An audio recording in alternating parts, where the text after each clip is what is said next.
Yo, what's up? This is Picat from Ligan City, and today we're gonna discuss how not to suck in the rhythm section. So, I'm gonna divide the rhythm section, in my opinion, only in my opinion, into five categories. So they are percussive, a general harmony, a doubler rhythm, filler or staccato, and power dynamics. So, first one, it's very important that I think you fall in one of these types of rhythm section when you're playing in a band or a mix. You should know your role among five of these, or maybe I think there's more. So, the percussive one would be like in a metal song, right?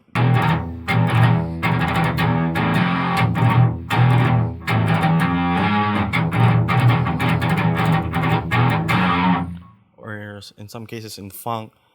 So the rhythm section is more of a percussive thing. And in general harmony, like when you start playing in high school, maybe like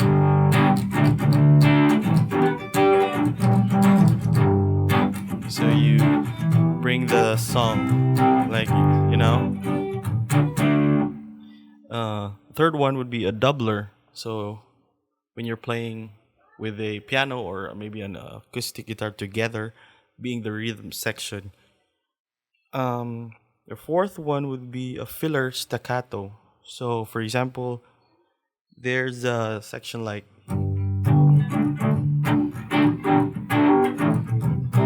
you could go like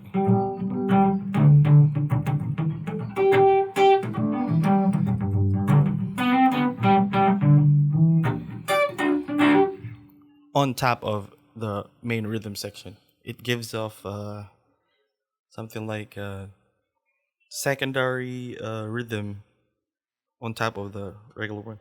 And the power dynamics would be pretty easy. So, for example, so it's a quiet song. So you go into the bridge.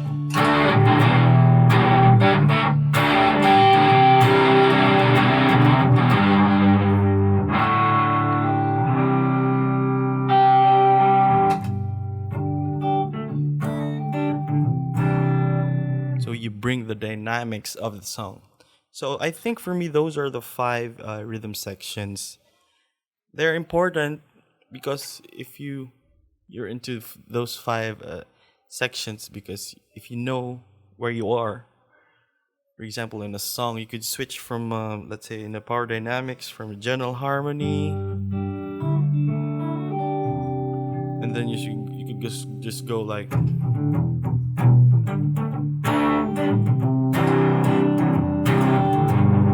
Or maybe like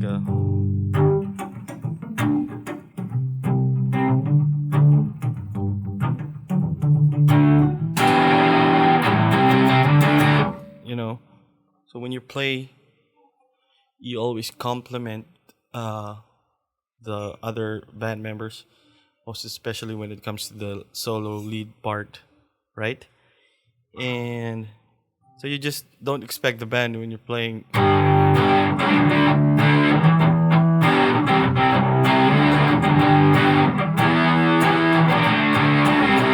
entire song. Its genre, maybe the genre would depend. Like, for example, metal, always the rhythm section is always there with the kick and the snare. So it depends, but mostly, especially if there's vocals on top, you should be maybe go down maybe 3 decibels, especially when you're in a mix. So that's important. So within a rhythm section, I'm going to discuss volume and tone. So within if you're in a rhythm section, what does a volume and tone do? I think volume everybody knows. It makes you fade. But the tone, you can't go and expect that the lead or solo can be heard at when the lead comes in. So you turn down and the volume, so the lead part would come out of the mix or the band, right?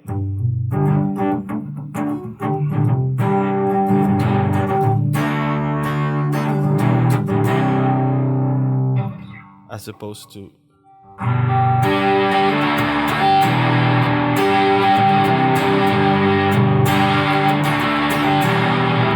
right. So at that point, being the rhythm section of your band or in the mix, you should know how to turn down your tone, disappear from the mix, or just complement the lead solo, whatever part that you want to bring in the center of the song. Okay, number 2, complement. There are 2 things: over chords and higher octaves. So over chords, what are over chords? Chord inversions. So it's a simple deep progression. D.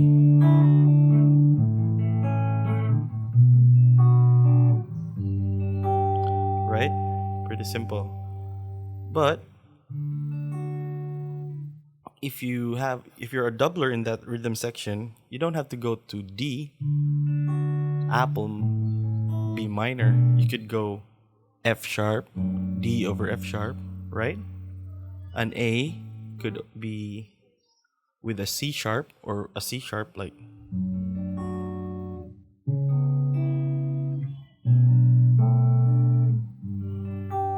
so. In context, maybe like this.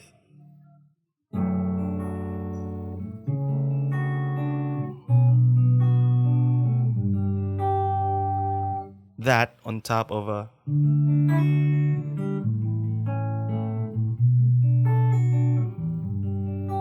so it brings out something more into the mix, right?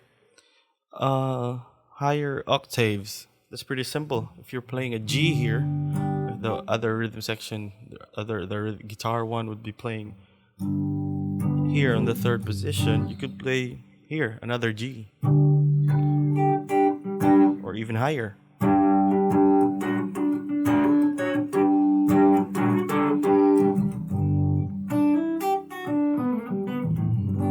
Right? Complement. So when you're in a rhythm section, you should complement each other. Okay. Staccato playing. So what is staccato playing? It's like short bursts of notes within the rhythm section. So it's not actually a solo or a lead. It's more of like a over, let's say.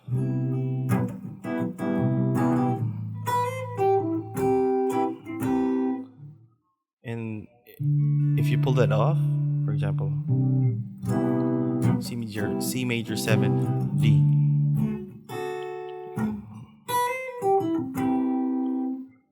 Still, you can put that down there within the rhythm section, or even just a simple, like a D, and then just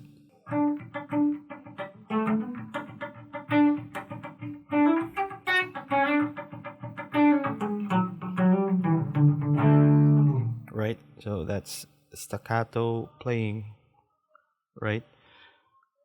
Effects. So this is so obvious. You guys buy so much guitar effects, overdrives, delays, everything.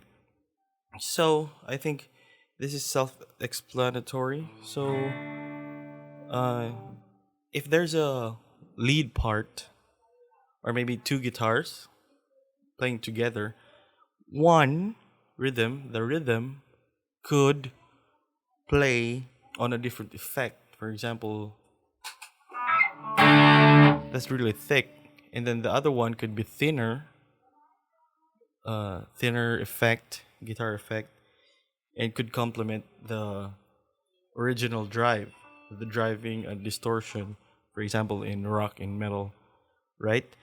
And effects could actually be categorized in the power dynamics. For example, like before.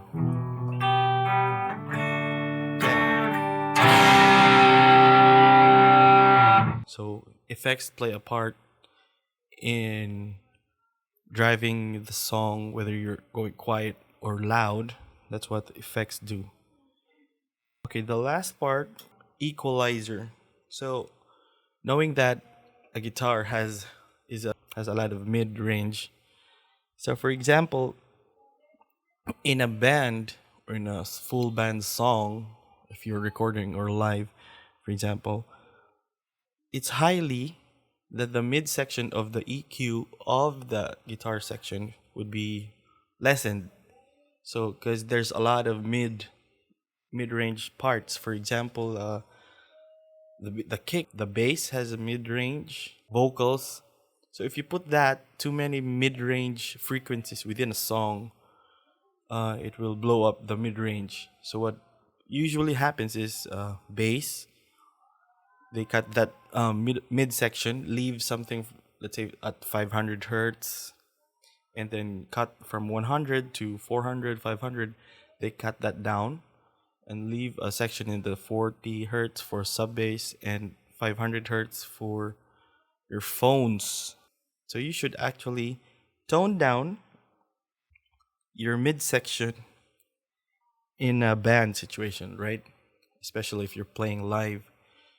Well, in a recording situation, the sound engineer would just tweak it, but it's better if the sound is already thin. Well, in an acoustic, like for example, just two guitars and one vocals, it's kind of different because there's no drums, no bass. So what you do is actually the reverse of that, in my opinion. You put in full mid, right, to fill up the whole stereo sound stage, right?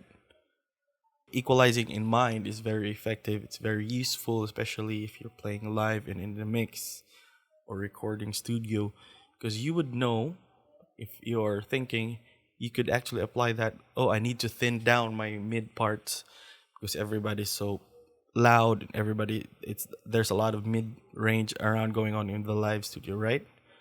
Or in acoustic because it's so quiet, we need to fill in the stereo sound stage. That's what you do. Okay, so I hope that's useful. That's it for for today. Don't forget the things that I pointed out. Maybe it will help you in your playing, and in as in a band, it would help when if you want to bring out the solo or put in more dynamics within your song from loud to quiet, quiet to loud. That's a very good thing to do. And as a player, as a guitar player, a piano or rhythm section player, it's very useful to think what section you are in. If you want to be percussive or just the general harmony, or being a staccato cool dude, right? Thanks for watching.